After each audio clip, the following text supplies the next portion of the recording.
Coucou et bienvenue sur ma chaîne. Je suis contente de vous retrouver aujourd'hui. Là, c'est notre petit rendez-vous hebdomadaire. Aujourd'hui, on se retrouve pour parler d'un sujet fâcheux. Franchement, c'est un sale sentiment en général quand on éprouve ça. C'est quand on a l'impression de ne pas suffire, de ne pas être assez bien, de ne pas être à la hauteur en quelque sorte.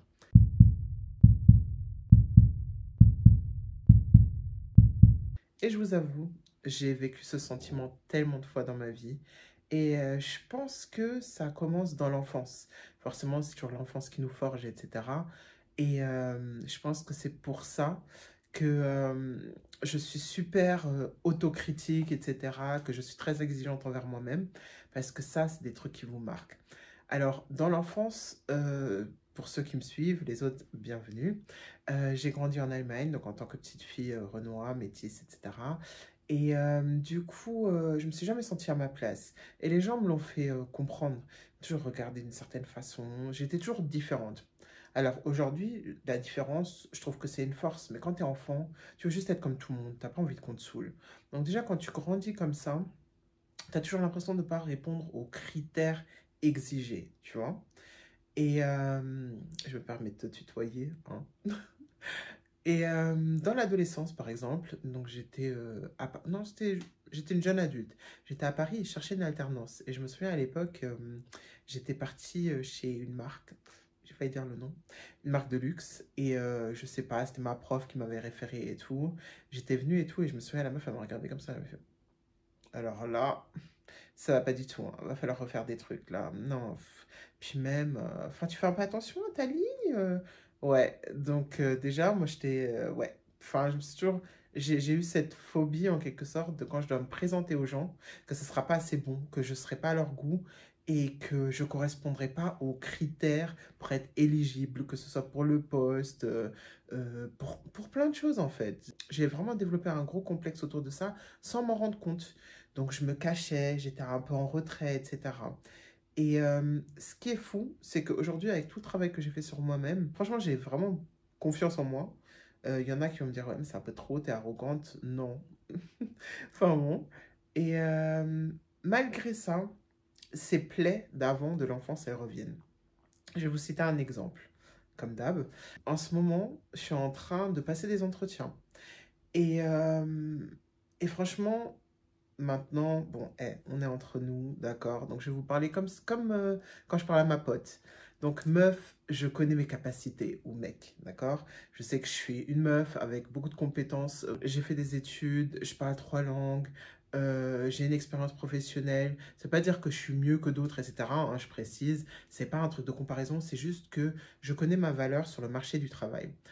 Et le fait que parfois je postule dans certaines sociétés qui sont renommées, je me dis que ça va pas aller parce que cette société, elle est très liée à une image de luxe, une image d'une femme peut-être classique, ou une femme mince, une femme blanche, une femme qui me ressemble pas, quoi, en gros.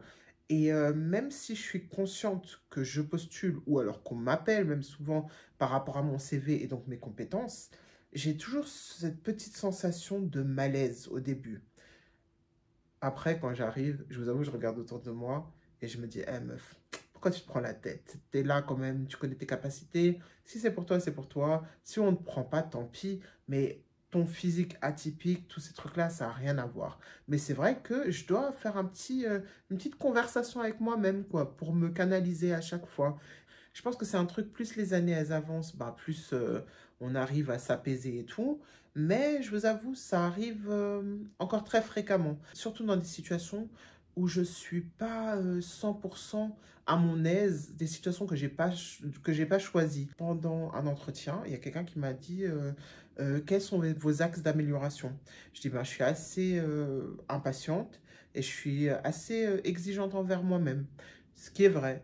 Et le gars, bon, déjà, je l'ai trouvé un peu particulier, un peu trop intrusif.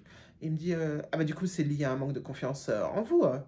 Alors frère, on se connaît pas, doucement aussi, hein, je viens pour un entretien, pas pour t'épouser.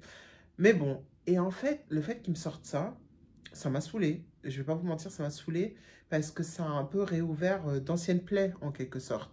Alors que là, dans ce cas-là, c'était pas du tout un manque de confiance ou quoi que ce soit, mais je me suis tout de suite dit, oh là là, du coup, là, on m'attaque sur quoi, etc. Ça m'a mis dans un mood où, je vous assure, je suis sortie de l'entretien. J'étais vidée, lessivée, un peu de mauvaise humeur et tout ça. Et je me suis dit, ah, ok, bah là, je me suis ressentie comme dans l'enfance, quand je me sentais pas à la hauteur, etc. Donc, c'est assez dur de vivre ça. Pour ceux qui connaissent cette sensation de se remettre tout le temps en question, de tout le temps se demander si on est assez bien, de tout le temps voir ses défauts et pas ses avantages. Et c'est épuisant. C'est épuisant à la longue et on ne peut pas rester dans ce genre d'état d'esprit, en fait. Il faut vraiment trouver la manière de se sentir assez, de se sentir suffisante, en quelque sorte. Et moi, pour ma part, quand j'ai ces petits moments de bad, là, et tout ça, vraiment, je me pose, je prends mon cahier dans lequel je note mes pensées, etc. Et je me rappelle de ce que je suis, de ce que j'ai à offrir, et aussi de ce que j'ai envie de refléter au monde, en fait, en quelque sorte. Donc, je vous conseille vraiment de faire ça, d'avoir un cahier, un journal. On ne parle pas d'un journal intime, hein, genre on dit, alors aujourd'hui j'ai fait ça, oh là là, je l'aime tellement, comme dans l'adolescence et tout ça. Mais je vous parle d'un journal où vous notez ce que vous avez envie de projeter, ce que vous avez envie d'atteindre dans la vie, etc. C'est comme un vision board, un tableau de vision. Je ne sais pas si vous connaissez. Et en fait, l'écriture, ben, c'est quelque chose de très puissant parce que quand vous l'écrivez, vous mettez une certaine énergie dedans et vous commencez à assimiler cette pensée, à y croire. Et c'est hyper important. Moi, je sais que c'est quelque chose qui peut beaucoup m'aider. J'ai vu ça sur Internet, j'ai eu des gens qui me l'ont conseillé, etc. Et ça fonctionne vraiment. Donc, si vous êtes dans cette situation, si vous êtes reconnu dans ce que je viens de décrire, ce truc de, ben, en fait, ce sentiment oppressant, alors qu'on a juste envie d'être soi-même, ben, franchement, je vous conseille ça, de vraiment lister tous les jours ce que vous avez envie qu'on perçoive chez vous, vos avantages, les choses que vous avez envie de mettre en avant, vos valeurs, en fait, en quelque sorte, et ceux dont vous êtes fiers. Et je pense qu'en faisant ce travail-là, eh ben, vous avancerez. D'ailleurs, on avancera tous. Moi, je sais que plus je suis régulière là-dedans, et ben moi, je retombe dans mes anciens trucs comme ça, où je me dis, oh là là, et si jamais ils me trouvent trop grosse, trop moche, trop ceci, trop cela. En fait, ouais, c'est des mots très durs, hein. Et pourtant, moi-même, je ne le pense pas forcément. Mais je me dis, vu que tout le monde est un peu dans un certain formatage, en quelque sorte, je vois plus les choses que j'aime chez moi comme un avantage ou comme justement une différence et un plus à apporter, mais je le vois comme si c'était un défaut, alors que ça l'est absolument pas. C'est juste moi, et moi, je suis très contente d'être moi. C'est très paradoxe en réalité d'avoir autant d'assurance et autant de moments d'anxiété et de stress dans ces situations-là. Mais on est tous humains, donc c'est normal qu'on passe par certains chemins, par certains moments, par des doutes, par de la force, etc. Et du coup, c'est pour ça que moi, je vous fais cette vidéo pour vous apporter un peu ma petite solution, ce que je fais. Donc, comme je vous ai dit, j'écris, je me libère comme ça. Et j'espère que ça pourra vous aider, que ça pourra voilà, vous faire avancer parce qu'en réalité, en anglais, on dit you are enough. Vous êtes suffisant, vous n'avez pas besoin de faire genre, d'être quelqu'un d'autre, etc. Parce qu'en réalité, il n'y a que vous qui êtes comme vous. Et c'est ça le super pouvoir. Et c'est ça qu'on oublie souvent. Donc voilà, je vous souhaite d'avancer, d'être apaisé, d'être heureux.